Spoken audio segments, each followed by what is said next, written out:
नमस्कार, मैं हूं विजय श्री और आप देख रहे हैं यूपी न्यूज। पुणे जिले की मावल तहसील के कुंदमाला क्षेत्र में उस वक्त हड़कंप मच गया जब इंद्रायणी नदी पर बना पुराना पुल अचानक टूट गया। हादसे में 4 लोगों की जान चली गई है और 30 से ज्यादा लोग बह गए हैं। राहत और बचाव कार्य युद्ध स्तर पर जारी है। मौके पर एनडीआरएफ, एसडीआरएफ, सीआरपीएफ, पीएमआरडीए की टीमें, स्थानीय प्रशासन और फायर ब्रिगेड जुटे हुए हैं। पुल कल दोपहर 3:15 पर ढहा और प्रशासन को 3:30 बजे सूचना मिली। जिला कलेक्टर जितेंद्र डूडी ने बताया कि 250 लोगों की रेस्क्यू टीम कुछ ही मिनटों में मौके पर पहुंच गई थी। उन्होंने बताया कि अब तक 4 शव बरामद किए गए हैं और 38 लोगों को सुरक्षित बचाया गया है। 6 घायलों की हालत गंभीर बनी हुई है।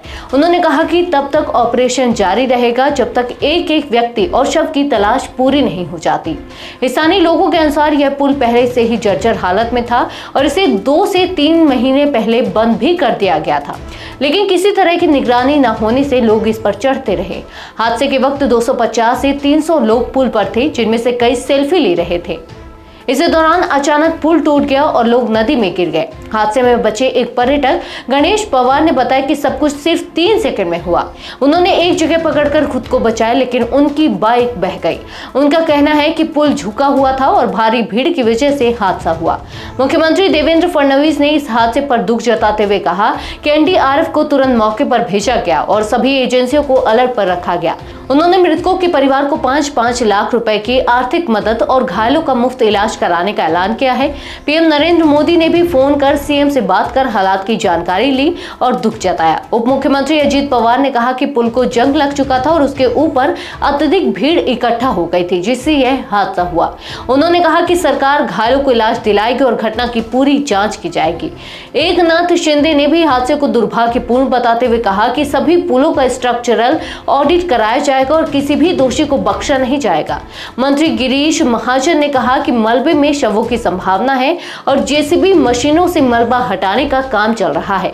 वहीं शिवसेना प्रमुख उद्धव ठाकरे ने इस घटना को सरकार के आपराधिक लापरवाही बताते हुए कहा कि विकास की बातें करने वाली सरकार एक पुल तक नहीं बना सकी।